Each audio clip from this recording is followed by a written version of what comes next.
Okay, I wanted to do a quick video on an item that I scrounged at the junk store. I don't know why I go to that place. I always come back with something I don't need.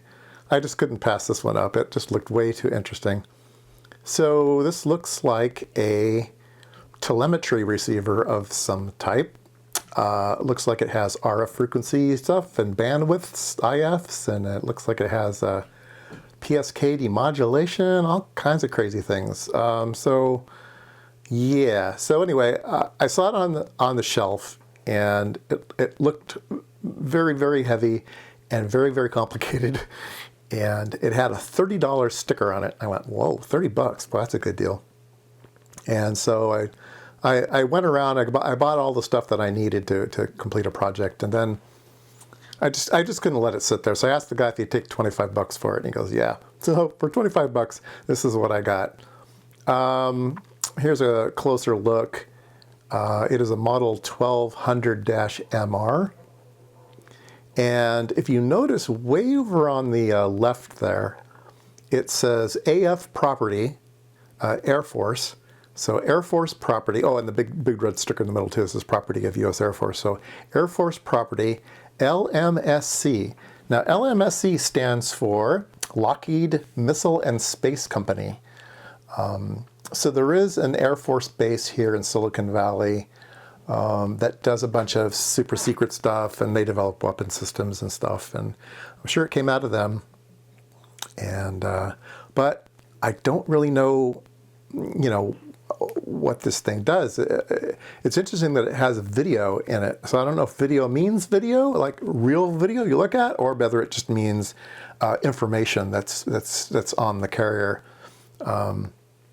So it's got lots of displays. I'm kind of looking forward to seeing what those displays are inside of it.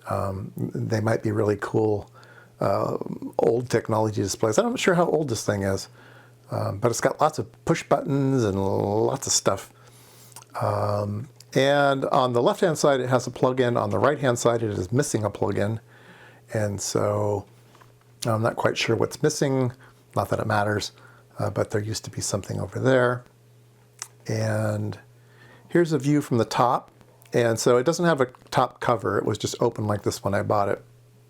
And so it has a whole bunch of cards. It looks a lot like the Spectrum Analyzer, series that I did on HP. It's got a whole bunch of slots and a whole bunch of RF cables that route one thing to another. So I'm sure each little plug-in has a different function. There's an amplifier, an IF filter, blah, blah, blah, blah, blah. So here is a diagram on the top that exactly what's inside this thing. So you can see that there is a tuner, a synthesizer, there's some LO stuff, there's some IF stuff, there's filters, there's all kinds of amplifiers, multi-channel looks like. Looks like there's all kinds of stuff. There's a big power supply in the back, giant transformer in this thing. Yeah, so it looks very, very interesting. And here's a little bit closer look at all of those cards. Yeah, lots and lots of cabling.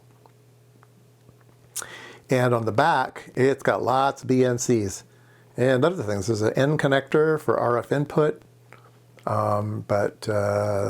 Yeah, there's video out, AM out, amplitude modulation, IF outs. There's some references. Inside, it looks like there's a oven-controlled oscillator. That's probably interesting. I don't know what frequency that is, but that might be salvageable. And yeah, so 50 to 400 hertz input at 120 volts. So I guess I can turn this thing on and see if it does anything. IEEE interface. That's interesting. IEEE 488 interface. So I don't know. Yeah, interesting. So anyway, if anybody knows anything about this thing, let me know in the comments below.